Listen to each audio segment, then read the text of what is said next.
1970년대가 저물어가던 1979년 가을, 7년째로 접어든 유신 시국에도 황혼이 다가오고 있었다. 북악산에 낙조가 짙어지고 있던 10월 26일 저녁, 청와대 인근의 중앙정보부 안가에서 울린 총성은 박정희 시대의 종언을 고하고 있었다. 11.6 사태였다. 사건 발생 8일 전인 10월 18일, 박정희 대통령은 부산 지역에 비상계엄령을 선포했다. 박 대통령 재임 기간 중 네 번째 계엄령이었다.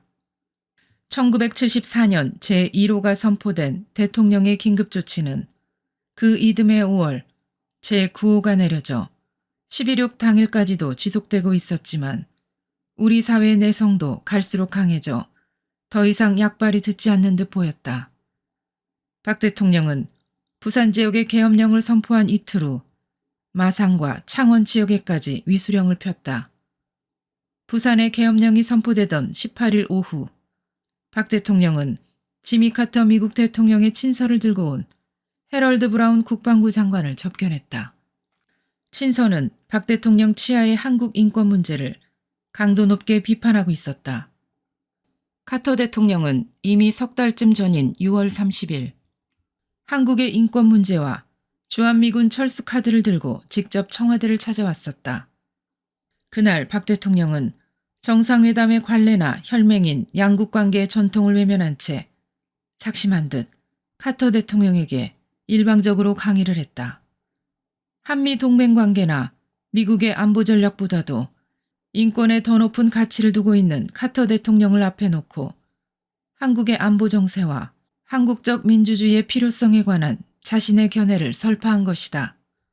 우방과의 외교에서도 늘 도덕주의를 내세우던 카터는 격분한 채 돌아갔다고 한다. 카터 행정부가 궁극적으로 박 대통령의 퇴장까지를 의도했었는지는 알 수 없지만 결과만 보면 카터는 박 대통령을 버린 것이 되었다. 하지만 그가 공개적으로 요구한 것은 국내의 반정부 세력에 대한 정치적 탄압을 중단하라는 것이었다. 카터 대통령의 인권 외교는 박 대통령의 반감만 샀다. 박 대통령은 주한미군 철수 문제를 압력수단으로 내세운 카터 대통령에 대해 증오심까지 나타냈던 것으로 전해졌다. 박 대통령은 한반도의 안전을 담보해주던 주한미군을 빼내려는 미국 정부의 정책에 대해 핵무기와 장거리 미사일 개발 시도로 응수했다. 박 대통령은 국내 정치 문제에 미국의 힘을 빌리려고 하는 일부 정치인의 태도를 경멸했다. 특히 주한미군 철수 문제를 반정부 투쟁에 결부시키는 행동에 대해서는 인내심을 잃고 있었다. 야당 대표 김영삼 씨가 기자회견을 통해 미국이 공개적이고 직접적인 압력을 넣어 박 대통령 정부를 통제해야 한다고 주장하자 박 대통령은 가차없이 그를 국회에서 축출해버렸다. 김영삼 씨에 대한 국회의원직 박탈은 부마 사태 발단의 한 요인이 되었다. 카터 대통령의 반응도 즉각적이었다. 글라이스틴 주한대사를 본국으로 소환해버린 것이다. 박 대통령과 카터 대통령의 장군 멍군식 충돌은 그칠 줄 모르고 이어지고 있었다. 그 즈음 박 대통령은 장기 집권에 대한 국민의 저항과 경제난에 따른 불만 표출에 대해서도 민심을 달래려는 듯한 모습조차 보여주지 않은 채 계엄령과 위수령으로만 응답하고 있었다. 박 대통령은 저격범의 흉탄에 영부인을 이룬 후 차지철 경호실장에게 많은 것을 의존하고 있었다. 월권과 전횡을 일삼던 차지철 경호실장으로 인해 권력 내부의 갈등은 골마가고 있었다. 그런데도 어쩐 일인지 대통령은 일이 그렇게 흘러가도록 그냥 내버려두고 있었다. 5.16 혁명에 횃불을 들었던 당시의 설계도에는 장기 집권이 담겨 있지 않았던 것이 분명했다. 나는 박 대통령이 18년 넘게 대통령직을 유지하고 있었던 것이 권력의 마성에 사로잡혀 있었기 때문이라고는 생각하지 않는다. 혁명의 그 순결한 목표를 완수해놓고 물러가겠다는 사명의식, 책임감 때문이었다고 믿고 있다. 대통령 3선을 위한 개헌을 강행하고 연임 제한 규정을 없앤 유신헌법을 만들어 나간 그 수순의 어느 시점에 아름다운 퇴장을 생각하는 고뇌가 있었는지 나로서는 알 수 없는 일이다. 어쩌면 하산을 생각했지만 미처 실행에 옮기기 전에 김재규의 흉탄에 맞은 것인지도 모른다는 생각을 해본다. 그러나 어쨌든 이미 해는 서산마루로 넘어가고 있었고 박정희 시대도 그렇게 종막을 향해 달려가고 있었다. 궁정동 안가의 밀실에서 시역의 총성이 울리던 그 시각, 나는 연희동 집을 나와 용산구 서빙고동에 있는 보안사령부 수사분실로 이동하고 있었다. 부마 사태로 며칠째 비상근무 중인 수사요원들을 격려하러 가는 길이었다.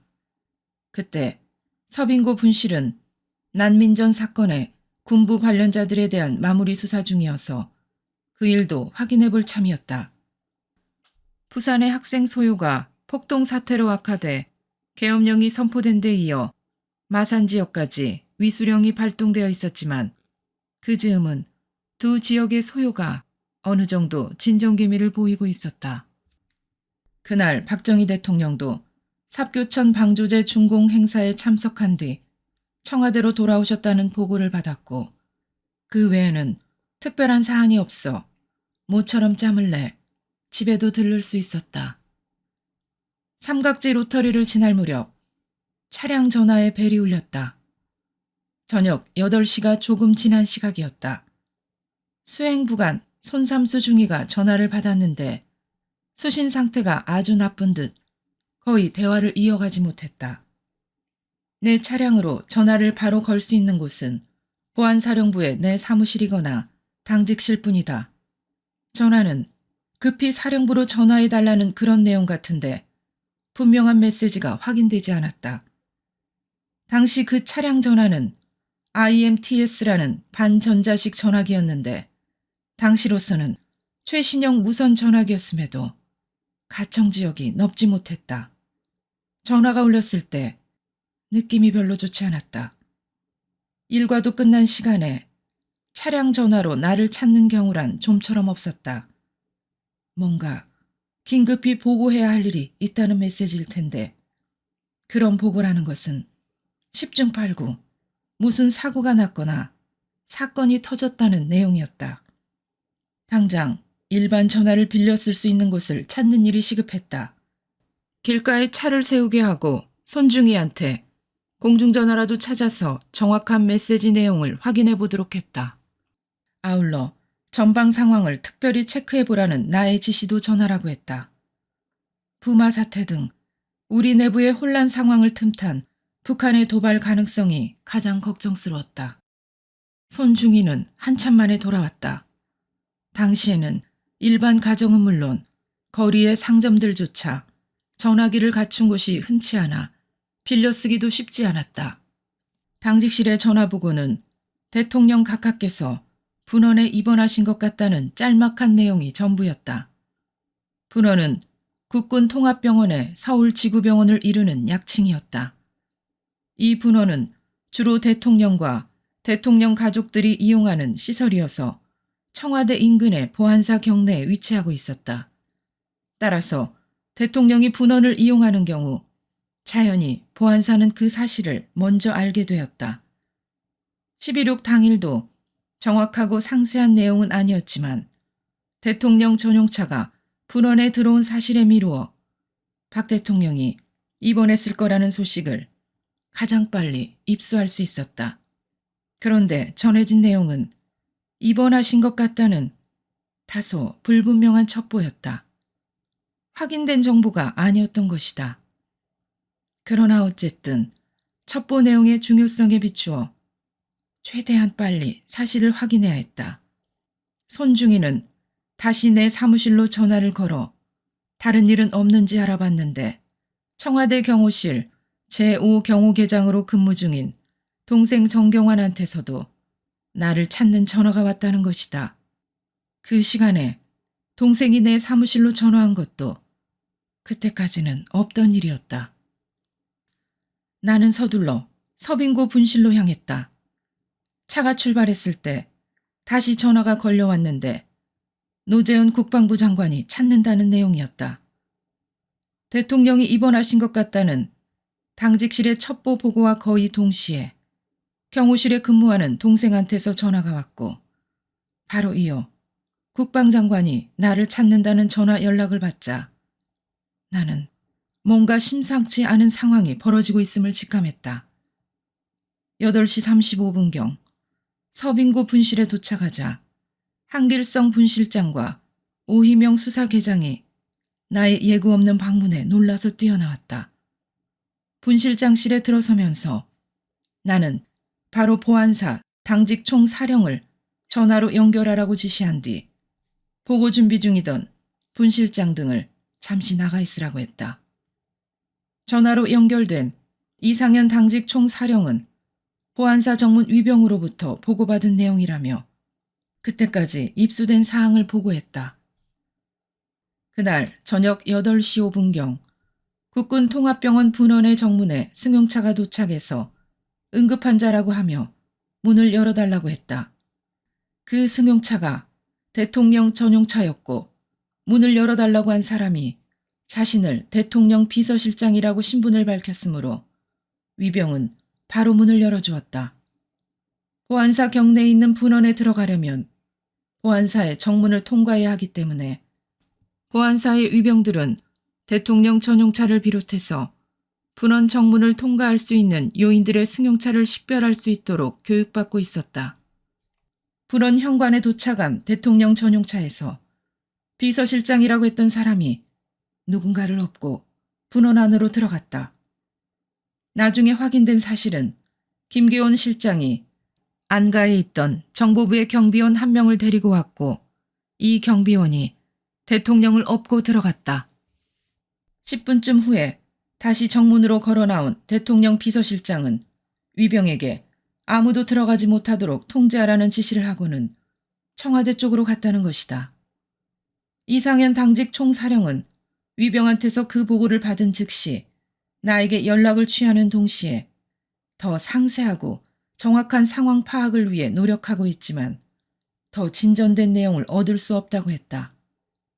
나에게 보고된 내용은 대통령 각하께서 입원하신 것 같다는 것인데 엎혀 들어간 사람 또는 입원한 사람이 대통령이란 사실도 확인된 것은 아니었다. 보안사는 분원 정문의 차량 출입 상황을 통해 누가 분원에 왔다 갔는지 파악할 수 있다. 그러나 보안사가 알 수 있는 것은 거기까지가 전부였다. 분원 안에서 일어나는 일에 관해서는 더 이상 알 수 없도록 되어 있었다. 대통령과 그 가족이 분원에 오게 되면 분원 전체가 대통령 경호실의 통제 아래에 놓이기 때문에 같은 경내에 있어도 보안사 요원들은 접근하는 일조차 어렵다. 엎혀 들어간 사람이 누구인지 상태는 어떤지 확인할 길이 규칙상 막혀 있는 것이다. 보고를 받은 내 머릿속은 혼란스러웠다. 대통령 비서실장이 응급환자라면서 급히 분원 안으로 업고 들어간 사람은 누구인가? 대통령일 것이라고 판단할 근거는 무엇인가? 대통령 전용차를 타고 와서 누군가를 업고 들어간 사람이 자신이 대통령 비서실장이라고 밝힌 만큼 일단은 그 사실을 믿을 수밖에 없지만 그렇다면 엎혀서 들어간 사람은 도대체 누구란 말인가? 대통령 전용차는 글자 그대로 전용차여서 대통령 비서실장이라고 하더라도 대통령과 동승하지 않은 채 그 차를 타고 다닐 수는 없는 일이다. 비서실장이 대통령 전용차를 타고 왔다면 그 차에 대통령이 타고 있었다고 봐야 한다. 그 차에서 내린 사람은 운전기사를 빼면 비서실장이라고 밝힌 사람과 그 사람이 업고 들어간 사람 2명뿐이다. 대통령이 누구를 직접 업고 들어갔을 리는 없고 그렇다면 엎혀 들어간 사람이 대통령이란 말이 되는 것 아닌가. 앰뷸런스도 부를 겨를이 없이 분원에 전화 한 통 걸 시간도 없이 대통령 전용차에 태워서 서둘러 업고 와야 할 만큼 급박한 상황이었다면 분명 초비상사태였다. 그렇지 않아도 계엄령이 발동 중이어서 비상근무를 하던 보안사 간부들이 상황 파악을 시작했다. 대통령 신변에 중대한 병고가 있다는 징후라면 1분 1초라도 신속히 상황을 파악해야 했기 때문이다. 보안사에 당직 계통과 전화 연결이 되어서 급한 대로 우선 지휘 계통을 확보한 뒤 나는 대통령 경호실에 연락을 취했다. 대통령 신변에 관한 일이라면 경호실이 가장 정확하게 알고 있을 것이었다. 그러나 경호실로는 도무지 전화 연결이 되지 않았다. 나는 직접 경호실장과 통화를 해보려고 시도했지만 경호실에서는 실장님은 행사에 나가신 후 아직 돌아오시지 않아 통화할 수 없다는 말만 되풀이한다는 것이었다. 그 보고를 받는 순간 내 머릿속에는 여러 가지 의문들이 동시에 떠올랐다. 경호실장이 행사에 참석 중이라면 대통령을 수행하고 있어야 하는데 대통령 전용차가 분원해 올 때 어째서 경호실장은 보이지 않았는가? 경호실장뿐만 아니라 단 한 대의 경호차도 호위하고 있지 않던 상황을 어떻게 이해해야 하는가? 분원에 입원한 사람이 대통령이 맞다면 경호실 자체가 무력화된 상황이 빚어진 것이 아닐까 하는 생각이 들었다. 나를 찾았다는 동생에게 연락해 보았지만 역시 통화가 되지 않았다. 나중에 들은 얘기로는 그날 저녁 마침 동생이 당직 근무 중이었는데 김계원 비서실장이 택시를 타고 청와대로 왔고 사무실 도착 후에도 허둥지둥하는 등 전에 볼 수 없었던 이상 행동을 보였다는 것이다. 동생은 당시 대통령이 시해됐다는 사실은 생각도 할 수 없었지만 어쨌든 대통령 비서실장의 이상스런 모습을 목격하고는 내 사무실로 전화를 했던 것이다. 서빙고 분실에서 우선 전화로 지시할 수 있는 급한 조치들을 취한 뒤 나는 보안사의 내 사무실로 가야 했다. 출발하기에 앞서 나는 국방부 장관의 호출 내용을 알아보기 위해 국방부로 전화 연락을 취하게 했다. 저녁 8시 45분쯤이었다. 전화로 연결이 된 장관 보좌관은 현재 복장으로 급히 오라는 장관님의 지시가 있었다고 했다. 그런데 오라는 곳이 육군본부 B2 벙커였다. 그렇다면 국방장관이 육군본부 B2 벙커에 이미 도착해 있거나 아니면 그리로 온다는 얘기일 텐데 도무지 무슨 영문인지 알 수가 없었다. B2 벙커라면 육군본부 지하에 있는 전시용 비상지휘소였다. 왜 그곳으로 오라는 것일까? 대통령께서 분원에 입원한 것 같다는 보고만을 받고 있던 나로서는 그 일과 국방장관의 B2 벙커 호출이 어떻게 연결되는지 짐작이 가지 않았다. 그러나 어쨌든 대통령의 신변이나 국가 안위와 관련된 심상치 않은 상황이 전개되고 있는 것만은 틀림없다고 판단한 나는 국방부로 가기 전 보안사령부 이하 전 보안부대에 비상대기 명령을 내렸다. 저녁 8시 50분경 나는 사복을 입은 채 지체 없이 국방부로 출발했다. 국방부 장관을 만나면 무슨 얘기를 들을 수 있을 것으로 생각됐다.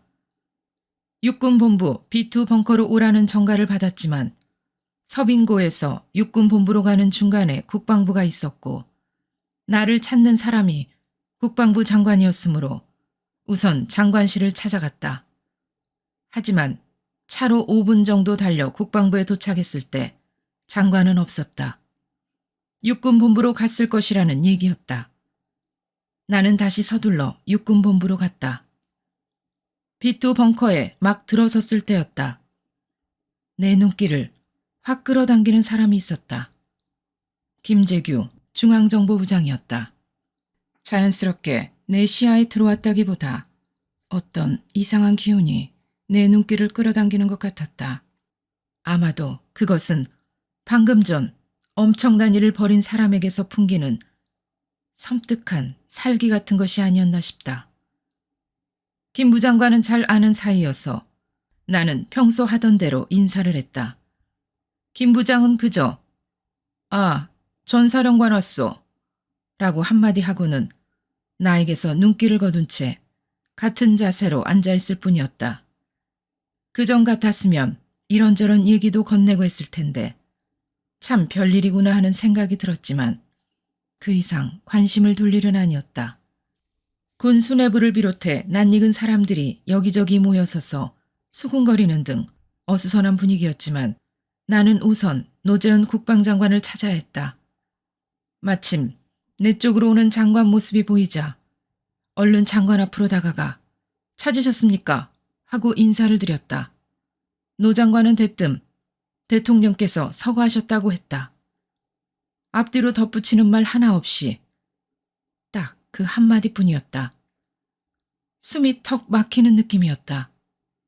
대통령께서 갑자기 입원하신 것 같다는 내용의 보고를 방금 전 받았고 군 수뇌부가 지하 벙커에 모여있는 사실로 보아 무슨 비상사태가 벌어졌구나 하고 생각은 했지만 대통령이 돌아가시다니 도대체 무슨 일이 생겼다는 것인가? 대통령께서 대체 어떻게 돌아가셨다는 겁니까? 나는 충격을 추스리며 황급히 물었다. 노 장관 자신도 대통령이 서거하셨다는 얘기만 전해 들었지. 언제, 어디서, 어떻게 돌아가셨는지는 알지 못한다고 했다. 이해할 수가 없었다. 이상하다는 생각이 들었다. 국가의 모든 정보를 가장 많이, 가장 정확히 알고 있을 중앙정보부장이 와 있고 국방장관과 군 수뇌들이 다 모였는데 국가원수의 죽음이라는 엄청난 사실에 관해 아무것도 알 수 없다니 이럴 수가 있는가. 도무지 현실감이 느껴지지 않는 불가사의한 이 상황을 어떻게 받아들여야 할지 캄캄하기만 했다. 정승화 육군 참모총장이 가장 바쁘게 움직이고 있었다. 그는 여기저기 분주히 오가며 전화기를 번갈아 바꿔들고 어딘가에 지시를 내리고 있었다. 김재규 부장하고도 대화를 주고받는 모습이 보였다. 나는 육군 참모총장이 관할하는 육본 벙커에 국방장관이야 군 수뇌들이 모여있고 또 정승화 총장의 모습에 비추어 볼 때 정 총장은 대통령의 죽음과 관련해 좀 더 상세한 정보라도 갖고 있는 것이 아닐까 하는 생각이 들었다. 그러나 보안사령부는 국방장관 직할부대로 정 총장의 지휘를 받는 부대가 아니었기 때문에 그에게 직접 말을 붙이기가 조심스러웠고 또 내가 말을 붙여볼 겨를이 없어 보였다. 벙커에 모여있는 고위 장성들도 여기저기 서성대면서 서로 귀동냥하기에 바쁜 모습뿐이었다. 그 자리에서는 무슨 진전된 얘기가 나오거나 대책을 마련한다거나 할 기미조차 보이지 않았다. 나를 그곳으로 오라고 호출한 노 장관도 대통령 서거라는 말만 전해주곤 더 이상 무슨 지시를 하거나 임무를 주지 않았다. 그 시점에서 노재현 장관은 대통령의 서거가 저격에 의한 피살이라는 사실조차 모르고 있었기 때문이다. 정승화 총장은 그때 저격범이 누구인지는 몰랐다고 하더라도 대통령이 누군가의 저격에 의해 사망한 것이라는 사실은 알고 있었음에도 상관인 노재현 국방장관에게 그 사실도 알려주지 않고 있었던 것이다. 이때의 사정을 노 장관은 1994년 3월 11일 검찰에서 이렇게 진술했다. 제가 그날 퇴근하여 장관 공간에서 쉬고 있는데 정승화 참모총장이 전화를 하여 다급하게 6번 B2 벙커로 나오라고 하여 저는 적이 국지적으로 도발을 일으킨 것이 아닌가 생각하고 급히 6번으로 달려갔습니다.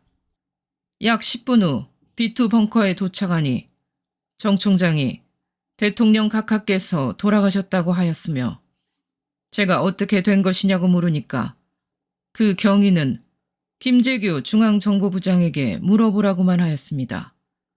그래서 제가 B2 벙커 내 총장실로 들어가 보니 김재규는 소파에 앉아있고 김정섭 중앙정보부 제2차장 보는 야전 의자에 앉아 있었는데 제가 김재규에게 어떻게 된 일이냐고 물어보았더니 그 경위에 대하여는 말하지 않으면서 빨리 계엄을 선포하여 사태를 수습하여야 한다고 하였습니다. 그래서 제가 그 경위도 모르면서 어떻게 비상사태를 선포하느냐고 하였습니다. 나는 그곳에 더 머물러 있을 필요가 없다고 판단했다. 대통령이 졸지에 돌아가셨다면 중앙정보부장이나 국방장관 등 이 자리에 와 있는 사람들은 의당 상황을 신속히 파악하고 이후에 취해야 할 사항들을 빈틈없이 조치해 나가야 할 책임 있는 사람들이지 않은가. 그런데 모두가 저렇게 무대책으로 앉아 있으니 나라도 무슨 일을 찾아서 해야 할 것 아닌가. 나는 상부의 지시나 임무 부여가 없다 하더라도 대통령 서거 사실을 알게 된 이상 보안사령관으로서 할 일을 해야 한다고 생각했다. 더욱이 대통령의 죽음에 쿠데타나 국가 전복의 혐의가 한 자락이라도 게재되어 있다면 그것을 찾아내야 할 임무가 보안사령관인 내게 있는 것 아닌가. 보안사령부의 기본 임무 가운데 하나가 대전복 임무였다. 나는 일단 내 사무실로 돌아가서 나름대로 상황을 파악하고 내가 해야 할 일이 무엇인지 챙겨보기로 했다. 분주하게 여기저기 지시를 내리고 있던 육군 참모총장이 우리 보안사령부에도 무슨 임무와 조치를 지시했을지 모른다는 생각이 들자 나는 서둘러 지하벙커를 떠났다. 밤 9시 30분경 사무실로 돌아온 나는 우선 옷부터 군복으로 갈아입었다. 엄중한 상황에 직면해 우선 나부터 그리고 우리 부대부터 긴장을 유지하고 비상태세를 갖추어야 했다. 그런 다음 내가 6번 벙커에 들렀다가 오는 사이에 보안사에서 새로운 사실을 알아낸 것이 없는지 확인해봤다. 우국일 참모장은 분원의 군의관에게 전화로 이리저리 알아보려 했지만 아무것도 알아낼 수 없었다고 했다. 전화를 통제받고 있는 것 같다는 얘기였다. 밤 10시경 우국일 참모장이 병원장인 김병수 준장과 인터폰으로 통화한 내용을 보고했다.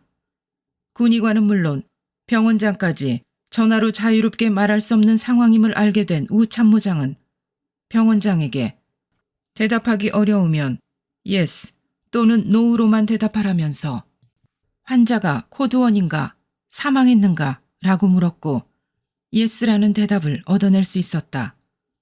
나중에 알게 된 사실이지만 김계원 실장의 지시를 받은 중앙정보부 요원들이 밀착 감시를 하고 있었다는 것이다. 나는 전 보안부대에 2차 비상령을 내려 부대원 전원을 소집하도록 지시했다. 그리고는 곧바로 다시 육군본부로 이동했다. 대통령 서거의 진상에 관해서는 더 이상 밝혀진 사실이 없지만 그 시점에서 상황이 전개되고 있는 현장은 육군본부였다. 또 나의 직속 상관인 국방장관도 육본에 머물고 있었다. 그러니까 장관의 지시를 받고 임무를 수행하기 위해서도 내 위치를 육본에 둬야 한다고 생각했다. 육본에 있는 우리 보안부대에 임시 지휘소를 설치하도록 한 것이다. 그런데 결과로 보면 상황의 핵심 부분에 나를 위치시킨 그러한 결정이 그 후의 상황 전개에 기민하게 대처할 수 있게 했다. 나는 육군본부로 떠나기에 앞서 계엄령과 위수령이 발령된 부산 마산 지역에 파견 나가 있던 이학봉 수사과장을 즉시 서울로 올라오도록 지시했다. 아울러 임시지휘소의 인력을 보강하려고 정도영 보안처장과 오일랑 군사정보과장을 대동했다. 아직 기초적인 사실조차 확인된 바 없지만 여러 가지 정황으로 볼 때 그 두 사람이 꼭 필요하게 될 것이라는 판단 때문이었다. 이로부터 2~3시간 후 보안사 수사관들은 김재규의 체포 연행작전과 초동수사에 즉각 투입되었는데 나의 그러한 사전 조치가 크게 도움이 되었다. 6본 보안부 대장실에 도착한 것은 밤 10시 20분경이었다. 나는 우선 박 대통령의 그날 저녁 동선이라도 파악해보려고 했다. 다시 경호실과 접촉해봤지만 삽교천 행사를 마치고 청와대로 돌아온 이후 대통령의 동선은 전혀 포착이 되지 않았다. 그러나 보안사는 경호실과 접촉하는 과정에서 한 가지 중요한 사실을 알게 되었다. 그날 저녁 청와대 인근에서 수십 발의 총성이 울렸다는 첩보가 경호실 당직 계통으로 보고되었다는 것이다. 확인되지도 않았고 내용도 막연한 것이었지만 수십 발의 총성, 청와대 인근이라는 말이 예사롭지 않게 들렸다. 그 첩보 내용이 대통령의 서거와 관련이 있는 것인지조차 종잡기 어려웠지만 나는 분명 보안사와 육본의 임시 지휘소를 오가는 사이 그리고 청와대 인근에 수십 발 총성 첩보를 듣던 그 시점에서 대통령의 죽음과 관련된 일들을 해결해야 할 책무가 보안사령관인 나에게 지워질지 모른다는 어떤 예감 같은 것을 느끼고 있었다. 청와대 경호실로부터 몇 가지 첩보를 입수한 뒤 나는 10시 30분경 다시 6본 벙커로 갔다. 내가 그동안 전해 들은 사항들을 노재현 장관에게 보고도 하고 혹시 지시를 받을 일이 있지 않을까 생각했던 것이다. 그곳에는 군 지휘부 외에 최규하 국무총리와 몇몇 국무위원이 와 있었고 김계원 대통령 비서실장과 유혁인 정무수석의 모습도 보였다. 나는 내가 할 일을 찾아 다시 6본 보안부대장실로 올라갔다. 최규하 총리가 청와대를 비워놓은 채 몇몇 장관들을 대동하고 육군 본부로 오게 된 것은 김계원 비서실장의 권유를 따른 것이었다.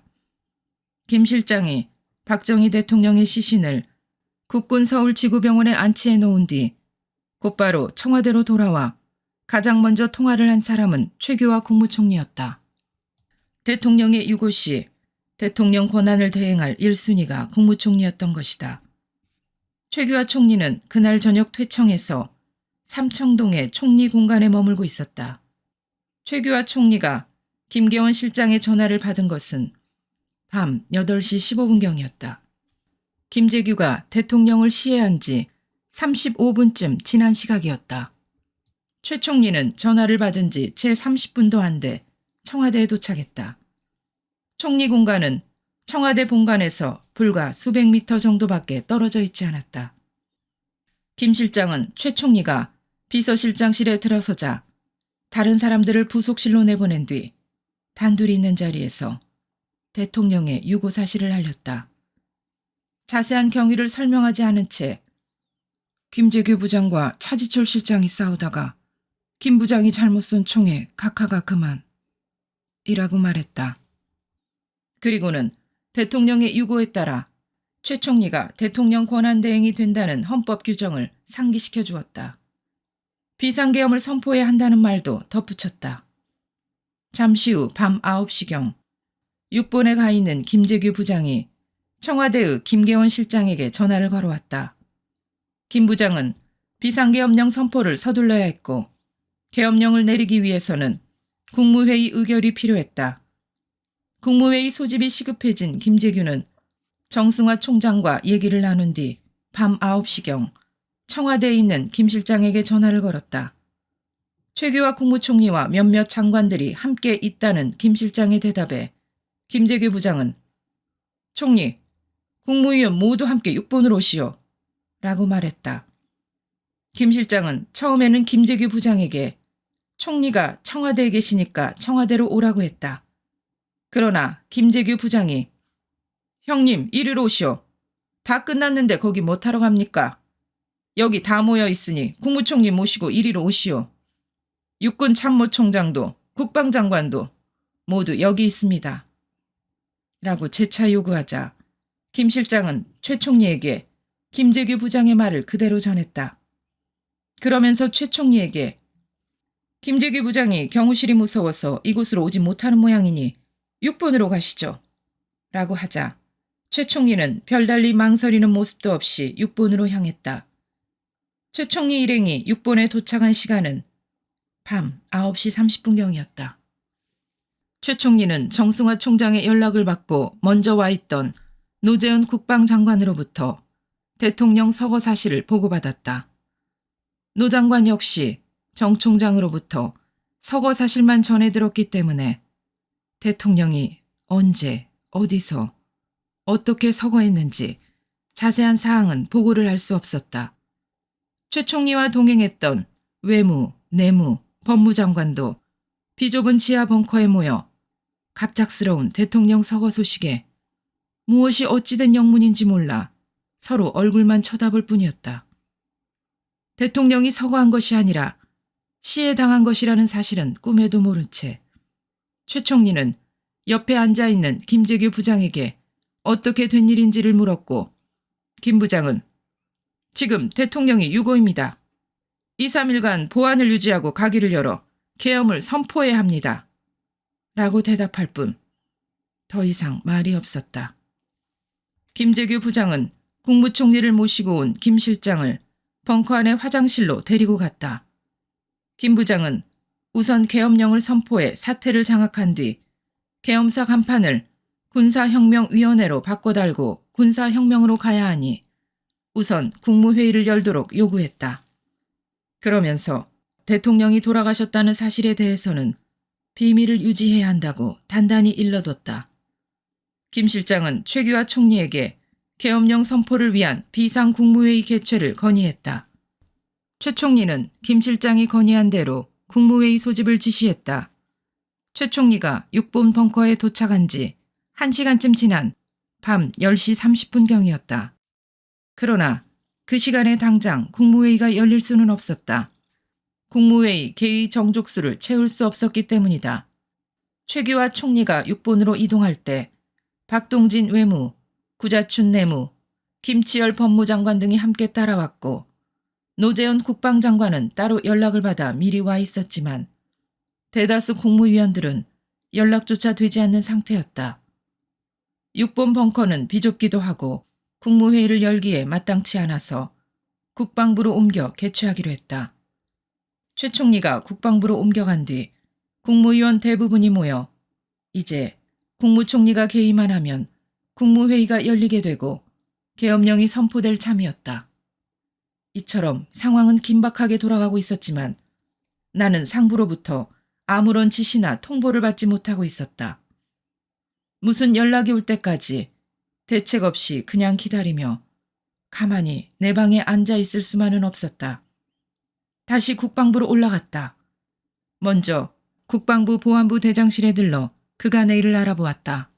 최 총리와 국무위원들이 국무회의를 열기 위해 국방부 회의실로 이동해 있다는 보고였다. 청와대나 중앙청이 아닌 국방부에서 한밤중인 11시에 비상국무회의가 열린다는 말을 듣고 나니 대통령의 돌연한 서거라는 사실이 비로소 현실감 있게 다가왔다. 국무회의장을 기웃거릴 수도 없는 일이어서 나는 국방장관 보좌관인 조양래 준장 방으로 갔다. 국무회의가 열리기까지 그동안 진행된 상황에 대해 조 장군은 아는 게 있을 것이라고 생각됐다. 마침 그는 자리를 지키고 있었다. 조 장군은 최규하 총리와 국무위원들 그리고 김재규 사이에 계엄령 선포 사유를 무엇이라고 발표하느냐는 문제를 두고 심각한 의견 대립이 있어 국무회의가 쉽게 열리지 못하고 있다는 소식을 전해주었다. 대통령의 돌연한 서거의 진상은 무엇인지, 지금 전개되고 있는 상황의 성격은 무엇인지에 대해서는 아무것도 모른 채 알아보려는 시도조차 없는 가운데 대통령 권한을 대행하고 있을 국무총리와 강요들, 군 순회 등이 계엄 선포 문제만을 서두르고 있다는 걸 나는 이해할 수 없었다. 계엄 선포를 위한 국무회의 소집 문제는 그것대로 추진하되 한편으로는 대통령의 죽음과 관련해서 긴급히 조치해야 할 일들이 분명히 있을 것임에도 불구하고 아무런 움직임조차 보이지 않고 있었던 것이다. 국가 지도부의 기능이 정상적으로 작동하지 않고 있다는 생각이 들었지만 내가 할 수 있는 일은 아무것도 없었다. 밤 11시가 지나 최 총리와 국무위원들은 비상국무회의가 열릴 국방부 회의실로 자리를 옮겼는데 계엄령 선포를 위한 의결 절차가 순조롭게 진행되지 못했다. 김재규 부장은 비상계엄을 빨리 선포해야 한다고 계속 재촉하고 있었지만 국무위원들은 비상계엄 선포 사유가 국민이 납득할 수 있어야 한다는 주장을 굽히지 않았다. 김 부장은 국가원수께서 지금 직무 수행이 곤란하다. 대통령의 유고다. 라며 같은 말만 되풀이했다. 내가 처음 육본 벙커에 도착해 국방장관에게 얘기를 들었을 때에도 사람들의 웅성거림 속에 대통령의 유고라는 말이 있었지만 공식 회의석상에서 책임 있는 당국자가 대통령의 유고라는 말을 꺼낸 것은 이때가 처음이었다. 그러자 유고라는 말이 무슨 뜻이냐, 직무 수행이 곤란하다는데 그 이유가 무엇이냐는 질문이 이어졌다. 그 상황에서 김 부장과 김 비서실장이 계속 유고라는 말만 되풀이할 뿐 더 이상의 설명을 하지 못하자 국무위원들의 추궁도 거세졌다. 신현학 부총리, 김치열 내무장관, 김성진 문공부 장관 등이 나서서 따지고 들었다. 비상계엄을 선포하면서 그냥 대통령의 유고라고 하면 국민들이 이해할 수 있겠는가? 병이 난 것도 유고이고 다친 것도 유고인데 그냥 유고라고만 하면 설득력이 있겠나? 국무위원인 우리들도 납득할 수 없는데 어떻게 국민들을 이해시킬 수 있겠는가? 우방에는 뭐라고 설명을 해줘야 할 것 아닌가? 이렇게 몰아붙였다. 그럼에도 김재규 부장은 유고의 내용이 무엇인지 밝히지 않았고 한 걸음 더 나아가 비상계엄 선포 사유를 대통령의 유고라고 밝히면 안 된다고 주장했다. 대통령 유고라고 밝힐 필요 없이 그냥 국가 비상사태라고 하면 된다고까지 했다고 한다. 또 소련에서는 브레즈네프의 사망 사실을 일주일 이상 발표하지 않고 보안을 지켰는데 우리도 3일간 보안을 지키지 못할 이유가 없다면서 보안을 유지해야 한다고 주장했다. 그러자 국무위원들은 소련의 경우 대회 발표에는 브레즈네프의 사망 사실을 밝히지 않았지만 중요한 직책에 있는 사람들은 그 사실을 알고 있었을 것 아닌가. 보안을 지킬 땐 지키더라도 먼저 대통령 유고의 내용을 확인해야겠다. 그러고 난 후에야 계엄령을 의결할 수 있을 것 아니냐고 못 박았다는 것이다. 국무회의를 열게 하는 데까지는 성공한 김재규 부장과 김계원 실장은 계엄령 선포 의결을 앞둔 시점에서 상황이 그렇게 반전되리라고는 예상치 못했을 터였다. 국무회의를 열고 계엄령을 의결 선포하고 계엄사령부를 군사혁명위원회로 만들어 속전속결로 권력을 장악하려고 했던 김재규에게 치명적 순간은 그렇게 닥쳐온 것이다. 김계원 실장이 김재규가 박 대통령을 시해한 범인이라는 사실을 털어놓기로 마음을 정한 것은 바로 이때였다. 계엄령 선포를 의결하기 위해 소집된 비상국무회의가 계엄 선포 사유를 밝히라는 일부 국무위원들의 요구로 좌초되자 김 실장은 김재규의 쿠데타 기도가 성공할 수 없다고 판단한 것이다. 김 실장은 회의실을 슬며시 빠져나와 바로 옆에 있는 장관 보좌관실로 갔다.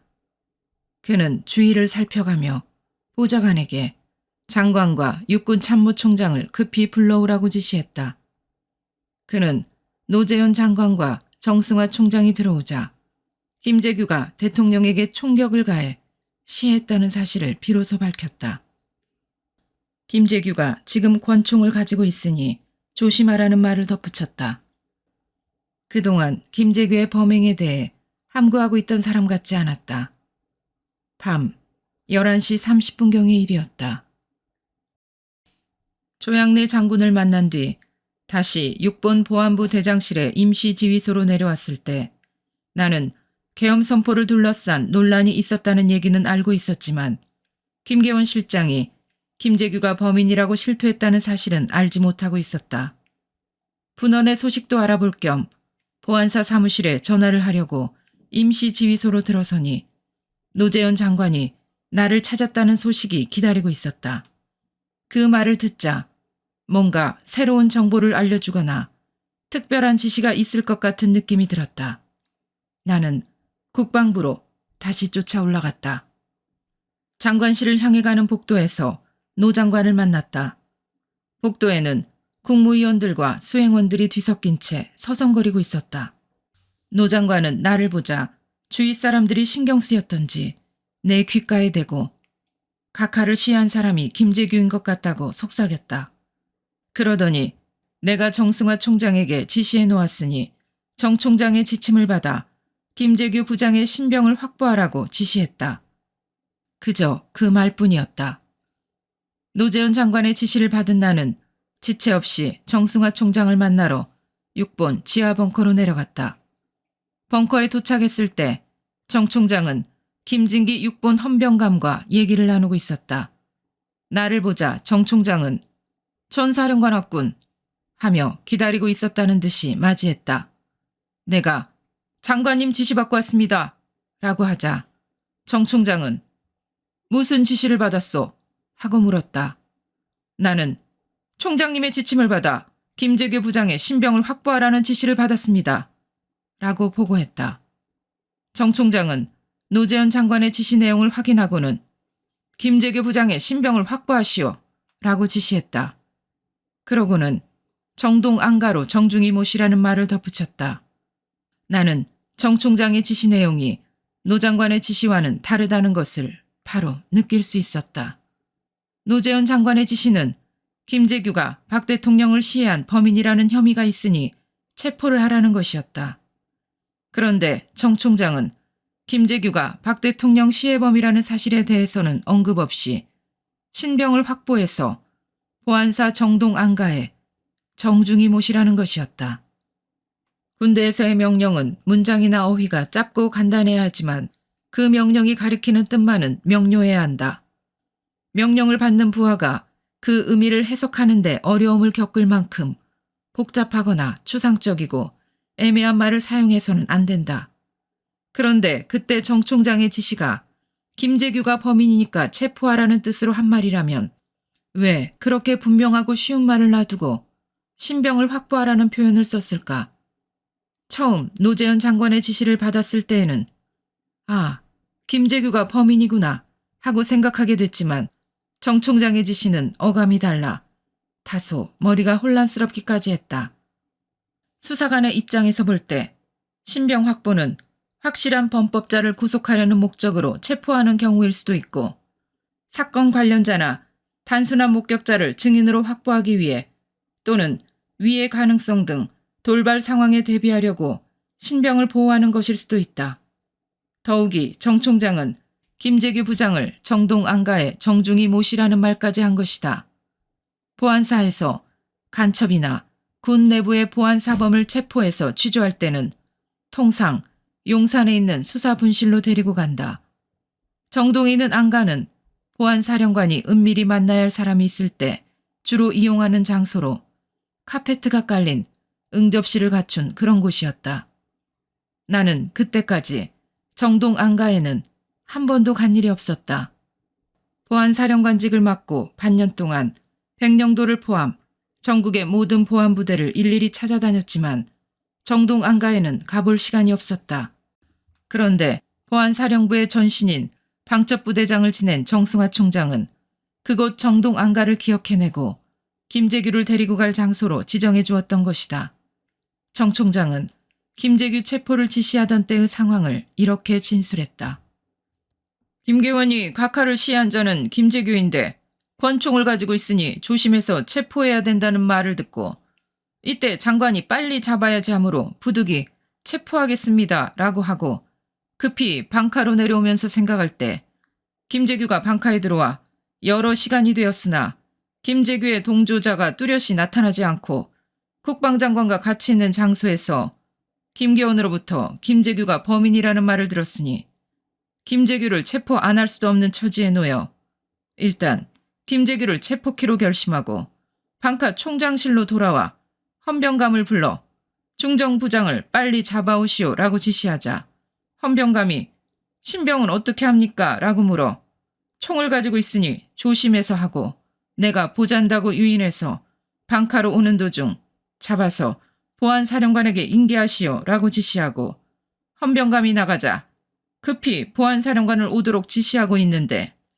이후 20-30분간 기다려도 헌병감으로부터 소식이 없어 헌병감을 부르라고 지시하자 얼마 있다가 헌병감과 보안사령관이 같이 들어와 헌병감에게 왜 이리 늦느냐고 묻고 다시 똑똑한 헌병장교로 하여금 내가 보잔다고 유인하여 방카로 오다가 잡아서 보안사령관에게 인계하라고 지시하는 순간 김재규의 세력이 이후 나타날지 모르니 우선 보호 조치하는 것이 후안을 생각해서도 좋겠다는 생각이 들어 보안사령관에게 신병을 인수받아 시내에 있는 방카에 수용하고 정중히 대하시오 라고 지시하여. 어찌됐건 나는 국방장관과 육군 참모총장으로부터 지시받은 임무를 수행해야 한다. 그것도 안전하게 차질 없이 해내야 한다. 김재규 본인의 요청에 따른 신병 보호가 아니라 본인의 의사와는 상관없는 신병 확보인 만큼 치밀하게 준비하고 민첩하게 움직여야 한다. 김재규가 권총을 차고 있다는 얘기를 들었고 자동 소총으로 무장한 중앙정보부장 경호원들이 국방부까지 따라와 있을 것 아닌가. 자정이 가까워오는 시각, 김재규 체포작전에 들어갔다. 나는 김재규 연행 임무를 육본 임시지휘소에 대기시켰던 보안사 군사정보과장 오일랑 중령에게 맡기기로 했다. 나는 먼저 김재규가 혹시라도 오중령과 구면인지 여부를 확인했다. 김재규가 보안사 요원인 오중령의 신분을 알게 된다면 처음부터 차질이 생기게 된다. 오중령에게 헌병 복장으로 바꿔 입으라고 했다. 김재규를 태우고 갈 차량도 준비시켰다. 김재규를 유인해서 승용차까지 데리고 갈 국방부의 지하 비상 통로도 점검시켰다. 김재규를 연행할 준비를 끝내자 나는 곧바로 보안사령부에 있는 허화평 비서실장에게 전화를 걸었다. 허화평 대령이 수사관들을 데리고 미리 정동 안가에 가서 대기하고 있다가 김재규의 신병을 인도받아 보호하라고 지시한 후 김재규의 언동을 주의 깊게 관찰하라고 단단히 일러뒀다. 김재규의 입에서 보다 중요한 단서가 될 얘기가 튀어나올 것이라고 예상했기 때문이다. 국방장관실에 앉아 최규하 총리와 국무위원들의 동태를 지켜보고 있는 김재규를 밖으로 유인해 나오는 임무는 김진기 헌병감이 맡았다. 오일랑 중령은 육본 헌병대장으로 위장하고 있었기 때문에 그 일을 맡길 수 없었다. 정승화 총장의 비서실장으로 신분을 위장한 김진기 헌병감은 국방장관 보좌관 조양래 장군을 장관실에 들여보내 김재규를 밖으로 불러냈다. 정승화 총장이 조용히 만나자고 한다는 정갈에 김재규는 멈칫거리는 기색도 없이 복도로 나왔다. 나는 김재규와 얼굴을 마주치지 않도록 멀리 떨어져서 현장을 지켜보고 있었다. 김재규가 국방부 지하 계단으로 내려가는 모습이 보였다. 그의 좌우로 김진기 헌병감과 오일랑 중령이 호위하듯 같이 걸어 내려왔다. 김재규의 수행비서 박흥주가 따라오려다가 미리 배치해둔 헌병들에 의해 제지당했다. 김재규를 불러내기 위해 조양래 장군이 장관실로 들어가기 전에 국방부 보안부대장이 복도와 지하통로 부근에 있던 수행원들과 국무회의 관계 공무원들 모두를 실내에 머물도록 조치했다. 김재규도 어둡고 낯선 계단으로 이어지는 비상통로로 따라오면서 왜 이 길로 가는 거냐고 하며 얼핏 미심쩍어하는 기색을 보였지만 그뿐이었다. 6번으로 통하는 비밀통로인데 국무총리도 이 복도를 이용했다는 대답을 듣고는 순순히 따라왔다. 김재규로서는 정 총장을 만나 도움을 받아야 할 일이 그만큼 화급했던 것이다. 대기시켜놓은 승용차 앞에 이르자 오일랑 중령은 뒷문을 열며 부장님, 이 차에 타시죠. 라고 말하는 것과 동시에 틈을 주지 않고 김재규를 차로 밀어넣었다. 차 안에는 헌병 2명이 미리 타고 있었다. 강제로 차에 태워진 순간 김재규도 자신이 정 총장실로 안내받아 가는 것이 아니라 연행되고 있다는 사실을 깨달았을 것이지만 저항의 몸짓 같은 것은 없었다. 단련된 수사관인 오중령의 민첩하고 단호한 행동에 제압당할 수밖에 없었을 것이다. 오중령은 김재규의 오른쪽에 밀착해 앉으면서 무장을 해제하겠습니다. 순순히 응하십시오. 하며 김재규의 허리춤에 꽂혀있던 권총을 낚아챘다. 김재규를 태운 차가 출발하자 만약의 사태에 대비해서 내가 미리 지시해두었던 예비 차량이 뒤따르며 엄호했다. 두 차량은 국방부 정문을 피해 후문으로 빠져나갔다. 중앙정보부 차량이 쫓아올 수 없도록 후문 쪽으로는 모든 차량의 통행을 미리 차단해놨고 외등도 꺼놓은 상태였다. 시간은 자정을 넘어 27일 0시 30분을 가리키고 있었다. 차는 6번 앞을 지나고 삼각지를 돌아 서울역 쪽으로 향했다. 뒤를 살피니 쫓아오는 차량은 보이지 않았다. 김재규는 자신을 태운 승용차가 6번을 지나치는 순간 정승화 총장한테 가는 것이 아님을 확인한 듯 오중령에게 야, 너희들 헌병 아니지? 전두환이 부하들이지? 라고 물었다. 오중령은 나를 통해 전달받은 정승화 총장의 신병을 확보하고 정중히 모시라는 지시를 잊지 않고 있었다. 부장님은 현재 아주 위험한 상황에 놓여 있습니다. 정승화 총장의 지시에 따라 안전한 곳으로 모시려고 가는 중입니다. 라고 했다. 그러자 김재규는 짐짓 목소리에 힘을 주며 말했다. 이제 세상이 달라졌어. 각하는 돌아가셨어. 김재규의 모든 언동을 세심히 관찰하라는 내 지시를 받은 오중령은 정동 안가에 도착한 즉시 나에게 김재규의 언동을 보고해왔다. 정동 안가에 대기하고 있던 허화평 대령은 연행팀과 임무를 교대해 김재규를 2층으로 안내했다. 그곳에는 취조실이라고 할 공간은 없었다. 응접실이라고 해야 할 그런 장소였다. 일반 손님이 아닌 간첩 용의자들도 이곳으로 데려오는 경우도 있기는 했다. 취조를 위해서가 아니고 스스로 자백하도록 회유하거나 역공작을 할 필요가 있을 때였다. 말하자면 점잖게 대해야 할 필요가 있을 때에만 사용하는 곳이었다. 허대령 역시 정중하게 모시라는 지침을 정확하게 따르고 있었다. 김재규는 자신이 체포된 상태라는 사실을 인식한 건지 물을 갖다 달라고 하더니 연신 들이켰다. 그리고는 벽에 걸린 그림들을 둘러보며 여기는 보안사 안가 아닌가 하면서 자신이 과거 보안사령관을 역임한 사실을 은근히 암시한 후 전 사령관 좀 오라고 그래. 내가 전 사령관 만나 지시할 일도 있고 상의할 사항도 있으니까 하면서 짐짓 큰 소리를 치더라는 것이다. 정동 안가에 도착했다는 보고를 받은 뒤 얼마 안 되어 허화평 대령이 전화를 걸어왔다. 정동 안가 바로 옆에 중앙정보부의 분실이 있으니 빨리 김재규를 서빙고 분실로 옮겨야 한다는 건이었다. 나는 정동의 안가에도 가본 적이 없지만 중앙정보부 분실이 바로 옆에 붙어 있다는 것은 더더욱 알지 못하고 있었다.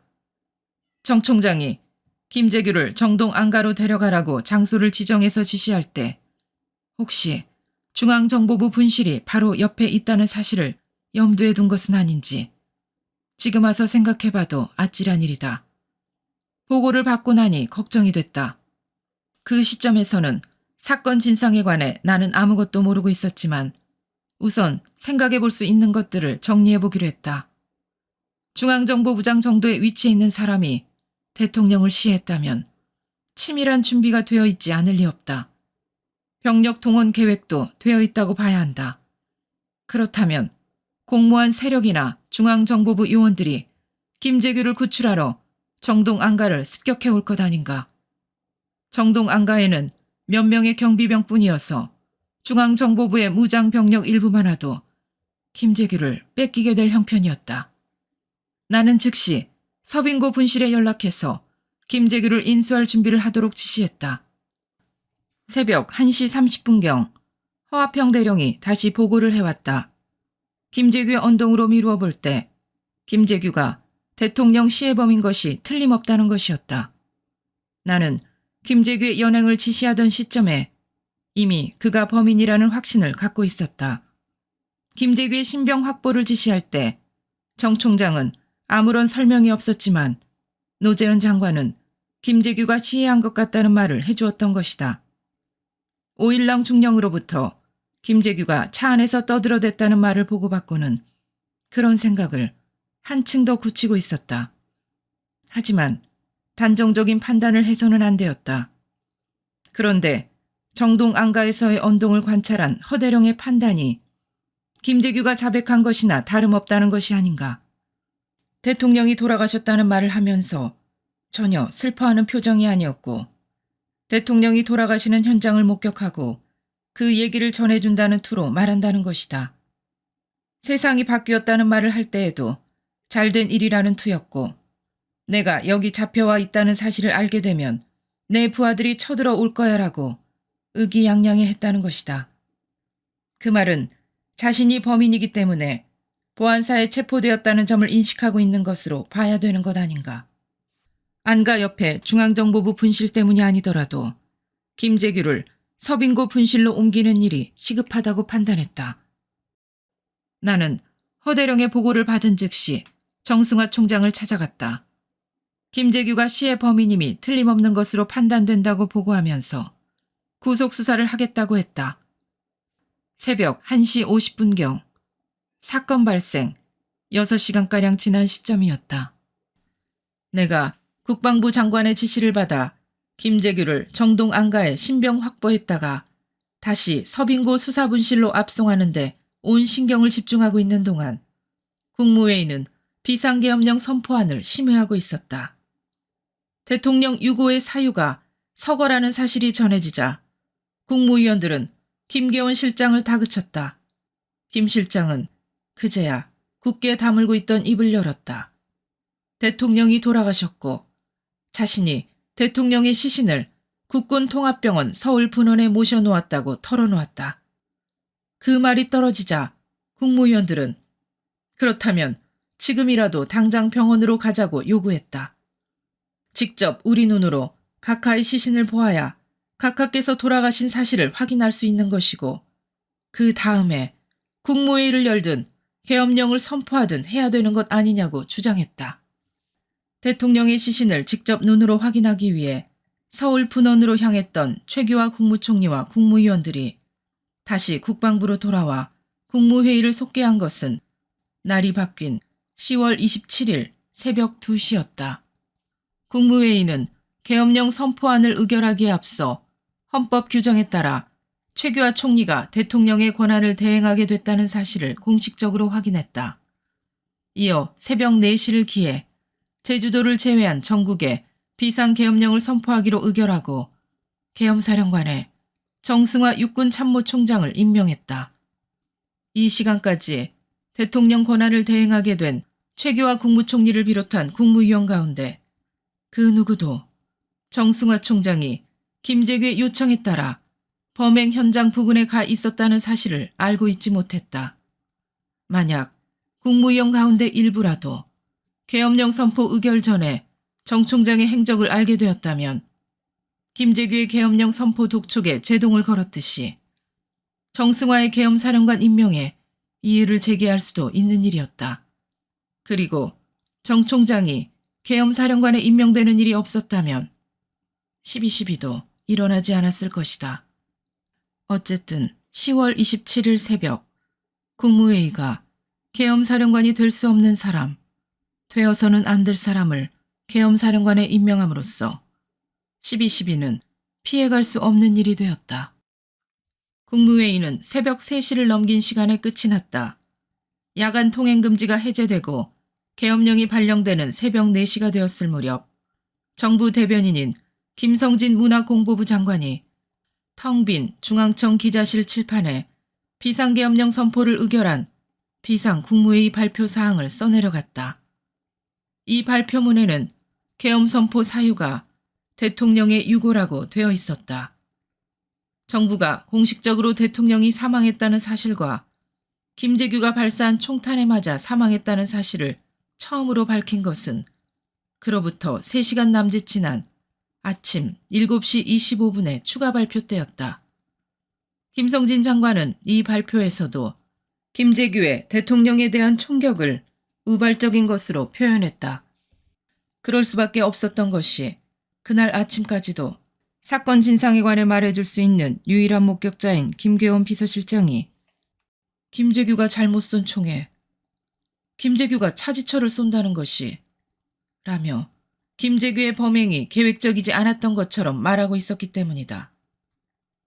정부가 계엄령 선포를 공식 발표한 데 이어 계엄사령부는 계엄공고 제5호를 통해 합동수사본부를 설치한다고 발표했다. 계엄령 선포가 대통령 시해 사건에서 비롯된 것인 만큼 사건 수사는 계엄사가 당면한 가장 시급한 과제가 되었다.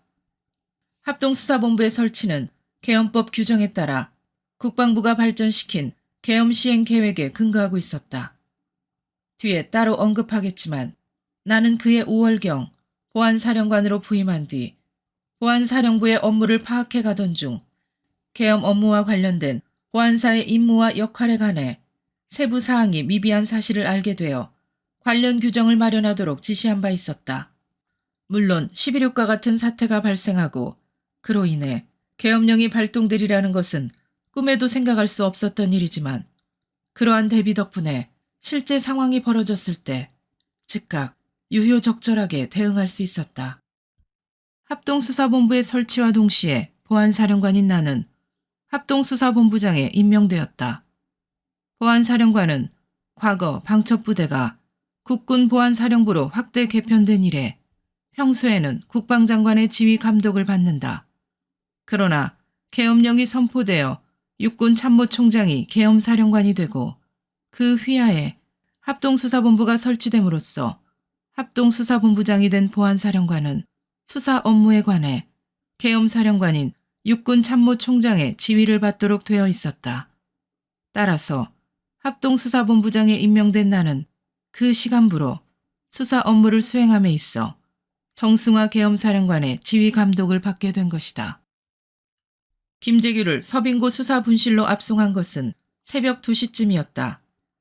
수사를 지휘할 이학봉 중령은 부산에서 군용기 편으로 급히 올라와 새벽 1시가 조금 지난 시간 서빙고 분실에 도착해 있었다. 나는 이학봉 중령에게 범행 동기라든가 범행 계획, 현장 상황 등에 대한 조사를 하기에 앞서 먼저 공모자와 배후 세력, 공범 등을 찾아내는데 수사에 초점을 맞추라고 지시했다. 범인인 김재규를 체포했다고 해서 대통령을 시해한 내란 상황이 종결된 것으로 볼 수는 없는 일이었다. 강력한 권력기관의 수장이 직접 자기 손으로 대통령을 총으로 쏴 죽였다고 하면 그 소식을 접한 사람은 의례 아, 쿠데타구나. 반란이 일어났구나 하고 생각하기에 마련이다. 대통령이 시해된 것은 단순한 살인사건이 아니고 쿠데타나 반란이라고 생각하는 것이 수사관은 물론 일반 국민의 상식적인 판단이다. 일단 대통령을 제거한 뒤 쿠데타나 내란으로 이어지는 후속 계획이 이미 진행되고 있거나 그러한 음모가 준비되어 있다고 봐야 한다. 중앙정보부장이 지닌 힘이 막강한 것이기는 하지만 쿠데타나 내란이 성공하려면 그 혼자의 힘만으로는 불가능하고 다른 세력이나 조직을 동원할 수밖에 없다. 분명히 공모자가 있거나 배후 세력과 결탁되어 있을 가능성이 있는 것이다. 이 사건이 사전에 계획된 범행이라면 지금 이 시각 공범자들에 의해 내란이 진행되고 있거나 또는 도피하려고 하지 않겠는가.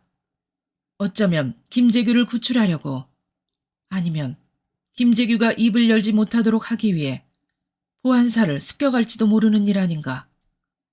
배후를 밝혀내고 공범을 색출하는 일이 분초를 다투는 일이 되었다. 나는 서빙고 분실에서 진행 중인 김재규에 대한 취조를 독려하는 한편 각급 부대의 이상 동향 여부를 면밀히 주시하도록 일선 보안부대에 긴급 지시했다. 김재규의 범행과 연계된 군부대는 없다는 판단을 하게 된 것은 27일 정오쯤 되었을 때였다. 김재규로부터 공범에 관한 자백을 받는 일이 초미의 과제였지만 나는 수사팀에게 그를 조심해서 취조하라고 주의를 주었다. 한시라도 빨리 김재규의 입을 열게 하려고 거칠게 다루거나 자칫 불상사라도 생기게 되면 여간 낭패가 아니다. 당시 김재규는 만성 간질환을 앓고 있어서 건강 상태가 아주 좋지 않았다. 낯빛이 칙칙한 검붉은 색깔을 띠고 있어 한눈에 봐도 간이 나쁘다는 것을 알게 될 정도였다. 김재규의 주치의도 그를 심하게 다루면 위험하다고 얘기해줬다. 실제로 김재규는 구속 초기에 조사를 받다가 군의관의 응급처치를 받은 일도 있었다. 사실 나는 이때뿐만 아니라 다음해 5월 김재규가 처형될 때까지 그의 신변 안전에 여간 신경을 쓴 것이 아니었다. 조직범죄의 경우 수사기관에 체포된 범인에 대해서는 그 신변 보호에 특별히 신경을 써야 한다. 도주하지 못하도록 지켜야 하는 것은 물론이고 체포된 범인이 입을 열지 못하도록 공모자들이 위해할 가능성에 대해서도 늘 대비해야 하기 때문이다. 미국 케네디 대통령 암살 사건의 경우도 저격범 리 허비 오스왈드가 경찰에 체포된 지 이틀 후 잭 루비에게 피살됐다. 잭 루비도 복역 중 3년 만에 옥사했다. 이들의 죽음은 당연히 의혹을 사게 되었다. 사건 직후 워렌 대법원장을 위원장으로 하는 조사위원회는 8개월에 걸친 조사 끝에 오스왈드의 단독 범행이라고 결론지었다. 그러나 의혹은 사라지지 않고 각종 음모설이 끊임없이 나돌자 사건 13년 후인 1976년 하원조사특별위원회가 워렌 보고서를 재검토하기에 이르렀고 이러한 과정을 거친 뒤 법무부는 수사 종결 선언을 하면서 워렌 보고서와 동일한 결론을 내렸다. 그럼에도 불구하고 지금까지도 의혹은 사라지지 않고 있지 않은가. 오스왈드의 입을 막으려고 잭 루비가 그를 암살했으며 또 그 비밀을 알고 있는 잭 루비도 옥중에서 3년 만에 의문의 죽음을 맞게 된 거라고 추측하는 것이다. 케네디 암살 사건이 발생한 지 40년이 되던 2003년 미국 ABC 방송이 조사한 바에 따르면 아직도 미국 국민 중 70%는 오스왈드의 단독 범행이 아니고 배후 세력이 있다고 믿고 있다고 한다. 김재규에 대한 본격적인 수사가 시작되고 시간이 흘러 새벽이 밝아올 무렵 이학봉 수사국장으로부터 보고가 왔다. 지금까지 김재규 부장 단독 범행인지 공범이 있는지 그 배후가 밝혀지지는 않았다.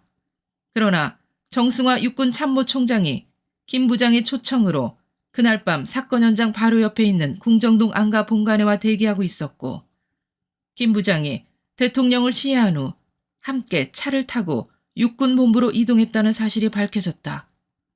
김재규가 그렇게 진술했다는 내용이었다. 수사관이 묻지도 않았는데 김재규가 이 사실을 스스로 밝히게 된 것은 그럴 만한 까닭이 있었다. 김재규가 자기 손으로 대통령을 살해했다는 사실 이외에는 사건의 진상에 관해 더 이상 알아내지 못한 상태에서 수사관들은 사건 이후의 추이가 궁금해 라디오를 틀어놓고 있었다. 새벽 4시 10분경 비상계엄령이 선포되고 계엄사령관에 정승화 육군 참모총장이 임명되었다는 김성진 장관의 발표가 긴급뉴스로 보도되자 이 방송을 들은 김재규가 돌연 박수를 치면서 살판 났다는 듯이 떠들어댔다고 한다. 대통령을 시해한 뒤 김재규의 첫 단계 계획은 계엄령을 선포하고 정 총장을 계엄사령관으로 만드는 일이었다. 그래서 국무위원들과 다투면서 빨리 국무회의를 열어 계엄령을 선포해야 한다고 주장해왔다. 그런데 김재규가 고대하던 그 소식이 긴급뉴스로 전해진 것이다. 계엄령 선포 소식에 한편으로는 고무되고 한편으로는 마음이 급해진 김재규는 그동안 입을 열지 않고 있던 두 가지 사실을 털어놓았다. 자기가 정승화 육군 참모총장을 범행 장소 옆에 대기시켜 놓았고 육본 벙커에도 자신의 승용차에 태우고 갔으며 대통령에게 총을 쏘던 바로 그 현장에 김계원 대통령 비서실장이 함께 있었다는 사실을 자랑하듯 떠들어댔다는 것이다. 피의자로 취조를 받던 김재규는 처음 정동 안가에 도착했을 때와 마찬가지로 기가 죽지 않았음을 보여주려는 듯 수사관들에게 이제 세상이 바뀌었단 말이야 라면서 이학봉이 좀 오라고 해라. 내가 전 사령관과 할 얘기도 있고 라고 했다는 것이다.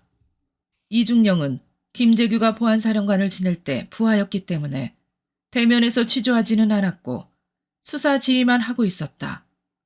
물론 수사관들은 김재규에게 알았다고만 하고 나에게 그 말을 전하지는 않았다. 이학봉 수사국장의 보고를 접하는 순간 나는 정신이 아득해짐을 느꼈다. 중앙정보부장 김재규가 대통령을 자기 손으로 시해했다는 얘기를 들었을 때 못지않게 큰 충격을 받았다. 무서운 세상이구나 하는 탄식이 절로 나왔다. 중앙정보부장이 대통령을 직접 시해했고 대통령 비서실장이 그 범행 현장에 있었을 뿐만 아니라 육군 참모총장이 범인의 요청에 따라 그 현장 바로 옆에서 대기하고 있었다면 엄청난 내란 음모가 아닌가. 아직 그 모습을 다 드러내지 않은 공모 배후 세력은 어느 정도란 말인가. 장막에 가려진 이 거대한 세력과 맞서 싸워야 할 임무가 내게 지워졌다는 자각을 하게 되자 온몸이 긴장되고 두려움마저 느껴졌다. 새벽 5시경 이학봉 중령의 보고를 받은 뒤 나는 정승화 총장을 찾아가 김재규에 대한 수사 진행 상황을 구두로 보고했다. 김재규가 자신이 대통령을 시해했다고 자백했다는 내용과 범행 장소가 궁정동 중앙정보부 안가라는 사실도 포함되어 있었다. 그러나 나는 김재규가 범행 현장 바로 옆에 정 총장을 대기시켜 놓았다고 털어놓은 사실, 정 총장을 자신의 차에 태워 6번 벙커로 이동했다고 말한 사실 등은 보고하지 않았다. 내가 범행 현장에 관해 보고하면 정 총장이 먼저 그러한 사실을 얘기할 것이라고 생각했기 때문이었다. 그러한 기대는 결코 무리한 것도 아니고 상식적인 판단이었다. 하지만 내 기대와는 달리 정 총장은 사건 현장이 궁정동 안가라는 보고를 받고도 수사 책임자인 나에게 그 시간에 자신이 그 시해 현장 바로 옆에 있었다는 사실에 관해 이런 방구도 언급하지 않았다. 수사에 도움이 될 수 있는 내용이거나 참고가 될 일이라면 정승화 총장이 최소한 수사 책임자인 나에게만은 자신이 봤거나 들어서 알고 있는 사실들을 상세히 알려줘야 했다. 수사기관에서 쓰는 용어로 사건 목격 내용을 고지할 책임이 있었던 것이다. 김재규의 진술 내용을 보고받기 전까지는 아니더라도 보고받고 난 뒤에는 얘기했어야 하는 것 아닌가.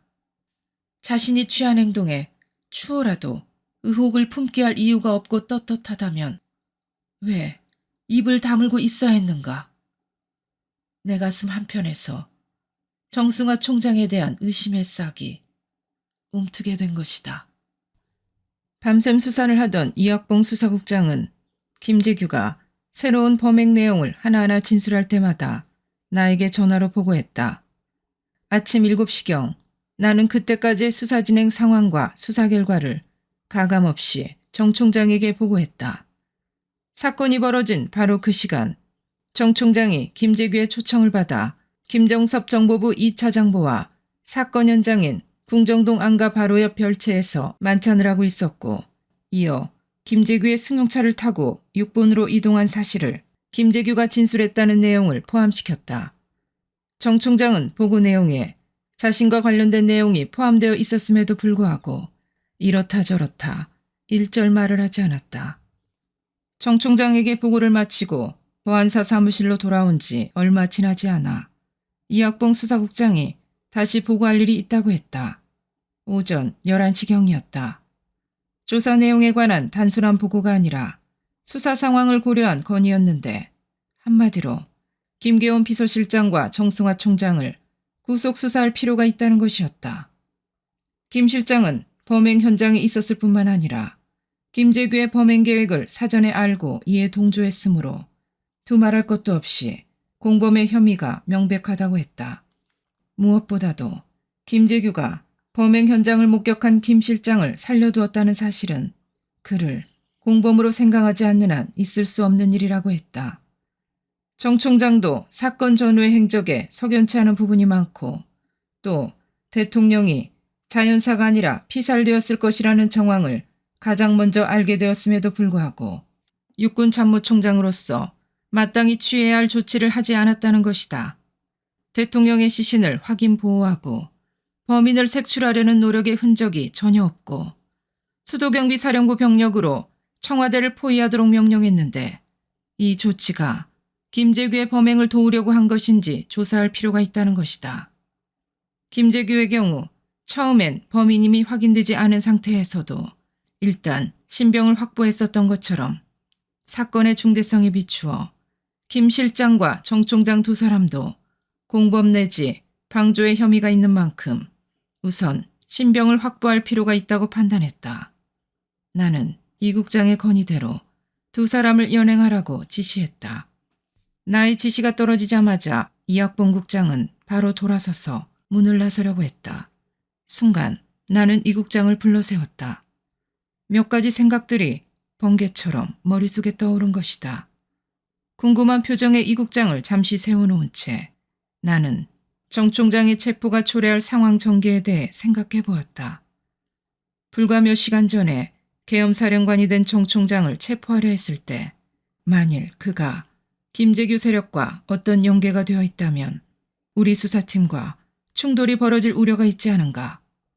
중앙정보부장과 대통령 비서실장이 공모했고 육군 참모총장이 가담해 있다면 보안사가 그 세력과 충돌한다는 것은 계란으로 바위치는 격이 아닌가. 최강의 실병력을 장악한 채 상황을 주도하고 있을 이 세력과 무슨 수로 맞설 수 있겠는가. 합동수사본부장으로서 모든 정보 수사기관을 지휘할 수 있게 됐지만 보안사 요원 이외에는 아직 관계자들을 아무도 만나보지 못하지 않았나.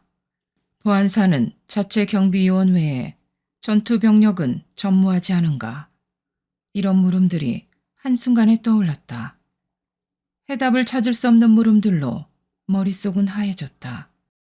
나는 당장 정 총장을 구속하려는 계획은 일단 제고할 수밖에 없다고 판단했다. 보안사령관은 직속 상관인 국방장관을 통해 내려오는 대통령의 군 통수권 행사와 관련한 지시 또는 위임사항을 집행할 수는 있다. 하지만 지금은 대통령이 군과 내각을 확고히 장악하고 있는 상황이 아니지 않은가. 또한 비상계엄이 발령된 상황에서 국방장관은 계엄사령관이 된 육군총장을 제어하기 어려운 입장 아닌가. 최규하 국무총리가 정식으로 대통령 권한을 대행하기 시작했지만 상황은 매우 불안정하고 유동적이다. 아무런 준비 없이 대통령 권한을 대행하게 된 최 총리가 중앙정보부장, 대통령 비서실장, 육군 참모총장이 결탁해 반란한 것으로 알게 되었을 때 과연 그 세력에 맞서는 결기를 보여줄 것으로 기대할 수는 없지 않은가. 힘과 수단도 없고 뒤를 받쳐줄 배경도 없는 상황에서 계엄사령관을 체포한다는 것은 섣불리 행동에 옮겨서는 안 된다고 판단한 나는 이학봉 수사국장에게 수사기관이 사람을 구속할 필요가 있다고 판단하는 경우는 도주할 우려가 있거나 증거를 없앨 우려가 있을 때다. 계엄사령관이 된 정 총장이 도주할 우려는 없지 않은가. 김계원 실장은 정 총장에게 보고해서 바로 구속하되 정 총장에 대해서는 일단 극비로 내사를 진행하자고 지시했다. 내 얘기를 들은 이학봉 국장은 정 총장이 도주하지는 않겠지만 증거를 인멸할 우려가 있다며 계속 구속수사를 건의했다. 나는 정 총장을 체포하려 했을 때 우려되는 상황에 대해 긴 얘기는 하지 않았다. 다만 내사를 통해 정 총장의 사건 관련 혐의가 보다 명백해지면 그때 연행하자고만 말했다. 그러자 이 국장은 나의 지시대로 정 총장 구속을 집행하지는 않겠지만 그가 궁정동 안가에 가게 된 경위, 김재규의 범행을 전후해서 그곳 안가에서 취한 행동, 김재규의 승용차 안에서 있었던 일, 6번 벙커에 도착해서 취한 조치, 그리고 김재규와의 평소 교분 관계 등을 좀 더 조사한 후 다시 건의하겠다고 했다. 김재규에 대한 초동 수사에서 범행의 윤곽이 드러나자 합동수사본부는 계엄령 선포에 따라 설치된 지 30여 시간 만인 10월 28일 오후 중간 수사 결과를 발표했다. 사건의 성격이나 국민의 관심, 국내외에 미치는 영향 등을 고려할 때 한시라도 빨리 수사 결과를 발표해야 했던 것이다. 그 시점에서는 정 총장에 대한 수사가 전혀 이루어지지 않았고 또한 김재규의 배후 세력에 대한 수사가 진행 중이었으므로 정 총장의 사건 당일의 행적은 발표 내용에 포함되지 않았다. 지난 10월 26일 19시 50분경 서울특별시 종로구 궁정동 소재 중앙정보부 식당에서 빚어진 역사적인 비극의 발단은 김재규가 은연중 계획하에 자행된 범행이었음이 드러났다. 합동수사본부가 수사한 바에 의하면 김재규는 평소 대통령께 건의하는 정책에 대해서 불신을 받아왔고 자신의 모든 보고나 건의가 차지철 경호실장에 의하여 제동을 당하였을 뿐 아니라 평소에 개인적인 감정으로 양인의 감정 대립이 격화되어 있었고 업무 집행상의 무능으로 수차에 걸쳐 대통령으로부터 힐책을 받았으며 이로 인하여 최근 요직 개편설에 따라 자신의 인적 해임을 우려한 나머지 범행을 저지른 것으로 밝혀졌다. 10월 26일 16시 30분경 차지철 경호실장으로부터 궁정동 중앙정보부 식당에 대통령께서 가실 것이란 연락을 받고 만찬을 준비하여 동일 18시 20분경부터 대통령, 김 비서실장, 차 경호실장과 동석하여 만찬을 나누면서 대화 중에 차 경호실장과 김재규 중앙정보부 장관의 업무에 관한 심한 의견 충돌로 사전에 계획한 대로 박 대통령과 차 실장을 시해키로 결심하고 18시 50분경 동실을 나와서 중정의정과장 박선호, 정보부장 수행비서관 박흥주에게 내가 오늘 해치울 테니까 실내에서 총소리가 나면 밖에 있는 경호실 경호관들을 해치워라 는 임무를 정확히 부여하고 임무를 부여한 김 부장은 2층 집무실로 올라가서 보관 중이던 권총을 오른쪽 허리에 꽂고 다시 실내로 돌아와서 동석하자 식사도 하지 않고 계속 차 실장이 오만불손하게 업무 집행의 무능력을 비난하자 묵묵히 듣고 있다가 18시 50분경 동실을 다시 나와 박선호 의정과장을 불러서 차질 없이 준비가 완료되어 있는지 정확히 확인한 후 19시 35분경 다시 입실하여 입실하자마자 소지하였던 권총으로 차지철 경호실장을 향하여 욕설을 퍼부으면서 한 발을 발사하고 다시 한 발을 대통령께 향하여 발사하고 나서 또다시 양인을 향하여 각 2발씩 발사하였다. 김재규 부장이 첫 발을 발사하는 총성이 나자 이것을 신호로 중앙정보부장 수행비서관 박흥주, 중앙정보부장 의정과장 박선호, 중앙정보부장 경호원 이기주, 유성옥, 김태원 등은 2개조로 나누어 주방에 있던 경호실 경호원 김용태, 동 김용섭을 사살했고 경호실 경호원 박상범에게 중상을 입혔으며 경호처장 정인용, 경호처 부처장 안재송을 사살함으로써 현장에 있던 대통령 경호원 전원을 사상케 하였다. 김재규 부장이 사용한 총은 389경 리볼버, 중앙정보부 직원이 사용한 총도 389경이고 김태원만 M16을 사용하였는데 M16으로 경호실 직원인 정인영, 안재송, 김용태, 김용섭에 대하여 확인 사살을 하였다. 동석하였던 비서실장으로부터 이 전모를 제보받은 계엄사령관 정승화 대장은 즉시 범인 김재규를 구속수사토록 지시하여 합동수사본부에서 연행, 계속 죄상을 수사 중에 있다. 발표장에는 수많은 국내외 보도진이 몰려들었다.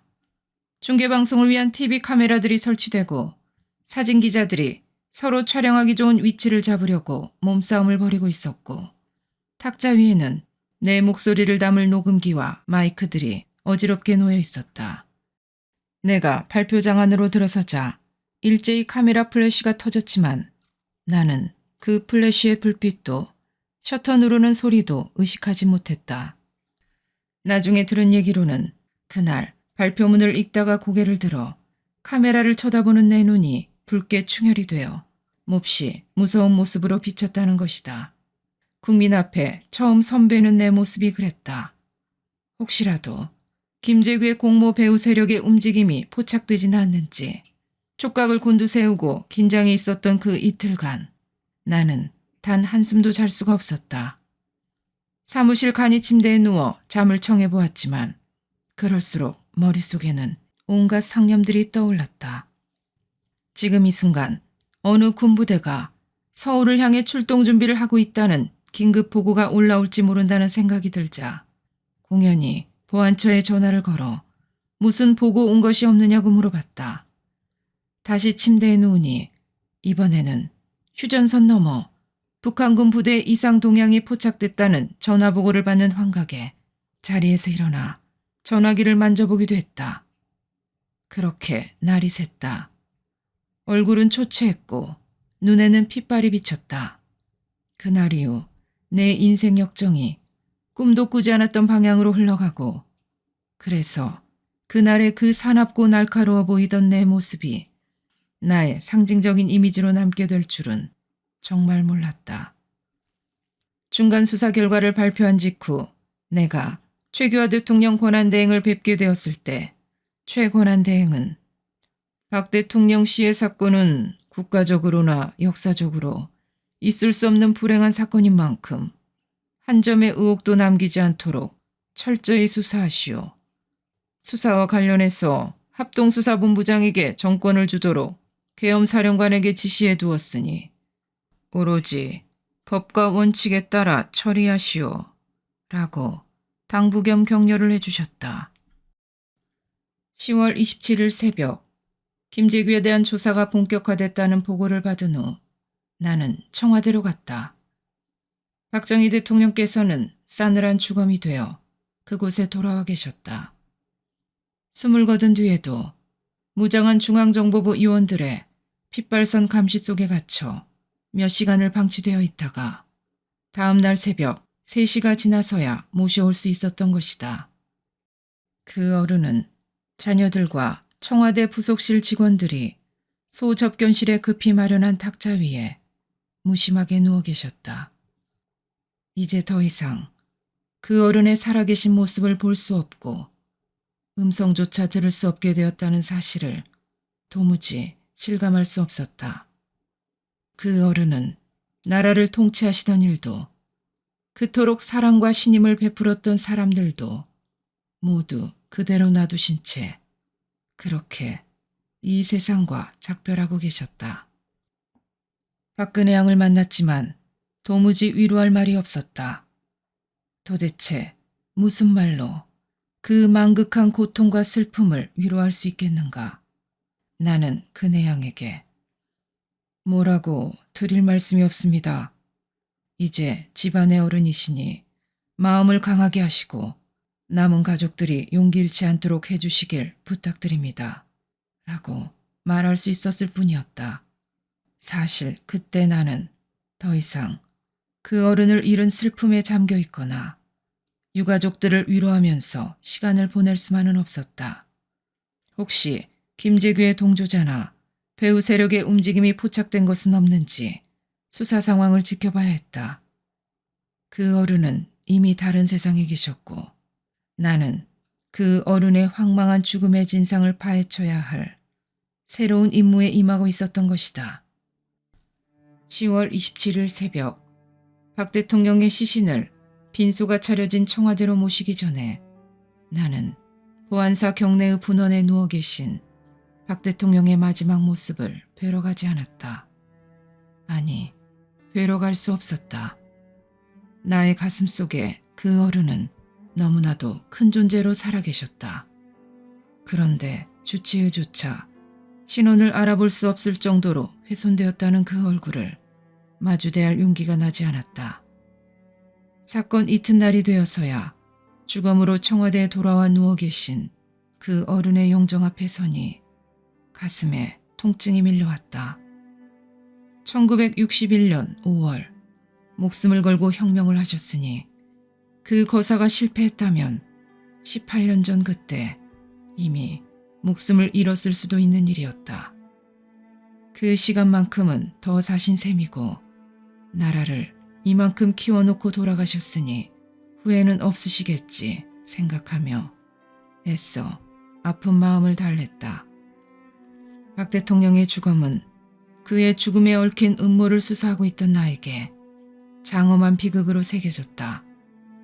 훗날 대통령이 되던 때 내가 간직했던 불태전의 각오가 단임 실천이었던 것은 죽어서야 청와대를 나올 수 있었던 박 대통령이 자신의 죽음을 보여줌으로써 나에게 가르쳐준 마지막 교훈 때문이었다.